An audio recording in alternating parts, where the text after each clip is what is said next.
Well, good morning, everyone. This is Mitchell Mander here, and welcome to another impressions video on the My Hero Academia anime.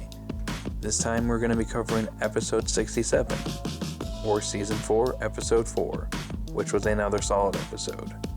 So before I get into the meat of this episode, I just want to say I do like the beginning scene of the episode where Deku and Midoriya and Mirio are walking down the street patrolling.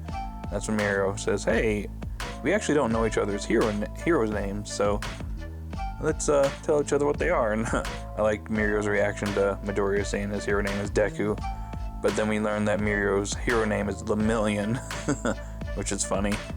But before they can continue their conversation, that's when Eri runs out from the alley and runs right into Deku, and Overhaul is, right behind her.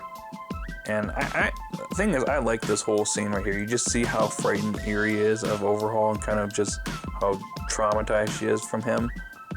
But I like the contrast here between Deku and Mirio, as Overhaul is, "Hey, sorry about that, that's just my daughter. She just gets away at times. I just don't know what to do with her." But you see the contrast between Deku and Mirio's experience when it comes to these situations where Mirio, he's more calm and collected. He knows not to cause trouble, so he tries to kind of calm down the situation. He throws Midoriya's mask back on him that fell off, try and change the subject or attention off of Deku, who's more cautious and more suspicious of Overhaul. And despite all this, Midoriya is still very suspicious, and he sees that Eri is clinging on to him, freaking out, not wanting him to let go of her. So that's when Overhaul basically takes him to the back alley, and he just shows just a small hint of his killing intent. And just that little bit has Eri running right back to him, freaking out. And it's a good thing too, because Midoriya and Mirio could have been in big trouble had he had tried to attack. But I do like, after this whole thing goes down, I like the little scene where they're walking back and one of Overhaul's lackeys is freaking out, trying to apologize to him for, taking his eye off of Eri, and Overhaul, he just doesn't care. He doesn't tolerate weakness or anything, so he just wipes him out instantly, and you just see an instant wall of blood after he gets killed. So yeah, he doesn't show mercy, that's for sure. We also see a little scene later on that Shigaraki is attempting to speak with Overhaul. More on that in a little bit. So we pan over to Deku and Mirio as they inform Night Eye, who's been spying on Overhaul's hideout, of what just went down. And before they say anything, he notes that Overhaul was actually involved in an incident the other day with a bunch of bank robbers in which there was a truck accident, but no one was suspiciously no one was hurt. The robbers felt pain and passed out, but then were uninjured afterwards, so they suspect that maybe Overhaul's quirk has something to do with this, and they're still, trying to figure out, and that's why they're spying on them. And I like how Mirio and Deku bring up the fact that Overhaul, or Chiazaki, has a daughter named Eri, who was very frightened, and Deku wants to find a way to protect her, and that's when Night Eye calls him out and says he's being way too hasty, which makes sense considering Deku earlier was, not, he was being way too cautious, very suspicious of Overhaul, and was not reading the situation right. And Night Eye was right to call out Deku here, because he needs to learn to, assess the situation a little bit better. So that was a nice little moment, and they're both dismissed for the day. Now, back at UA, I do like the little scene with Bakugo and Todoroki, which are shown kind of beaten up, which showing us a little bit of what they're going through with their provisional license exam. But the main theme of this episode that's been going out throughout the episode is that Midoriya has been thinking about what Night Eye has said to Mirio about him not being a worthy candidate for one for all, and that it should have went to Mirio. And it's to the point where he can't concentrate at school at all. And he's getting in, it seems like he's getting into trouble at school. So he eventually goes to Midnight, and goes to the teachers, and eventually goes to Midnight and finds out that All Might is out jogging.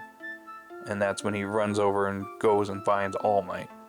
And he basically brings out asks him all the questions as to why he didn't tell him anything about Mirio and Night Eye and One for All and what his plans were. And that's when All Might tells him the truth. It's that him and Night Eye were on good terms because Night Eye was a big fan of his back in the day. So they were on good terms and they worked together for about 5 years. But after All Might's fight with One for All, in which he was injured and basically he was weakened to the point where he can only use One for All so much, Night Eye basically desperately begs him to retire. But he refuses, as he needs to be the symbol of peace and continue. And as a result, they basically split up. But I like the fact that he basically tells him that he pretty much confirms he used foresight on him, and that he sees that All Might will die at the hand, a gruesome death at the hands of a villain, which he reveals to Deku, which is about 6 to 7 years away from this incident. Which, putting the pieces together, Midoriya realizes that All Might only has about a year to live. And despite this, All Might actually accepted it. But then he found Deku, and despite the principle of Yue and then Night Eye wanting Mirio, and Night Eye himself basically training Mirio himself and taking him to his agency, All Might chose Deku instead. He actually found him first. But the reason why he clings to life so strongly is because of Deku, because he wants to bring him up. He basically made his promise to his mother that he would, take care of him and raise him. And it's a really nice moment, and you just, see how All Might basically has been, staying alive all this time, not just because of, just because for his own safety, but he wants to successfully bring up the next successor for One for All. And that's when Deku then proceeds to say what was my favorite line in the episode, in which he said that he will find a way to twist fate so that All Might doesn't die in this way, which I think is a very nice moment.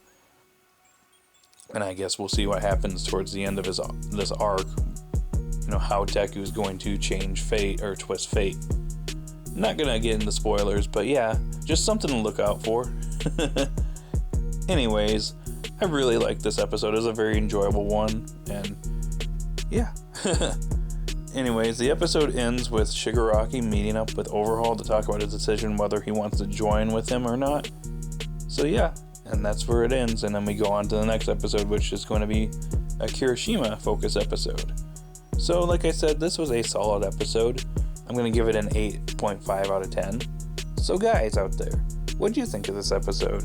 Did you like it? Is there anything you didn't like? Leave your thoughts in the comment section down below, and be sure to like and subscribe. And I will see you all later.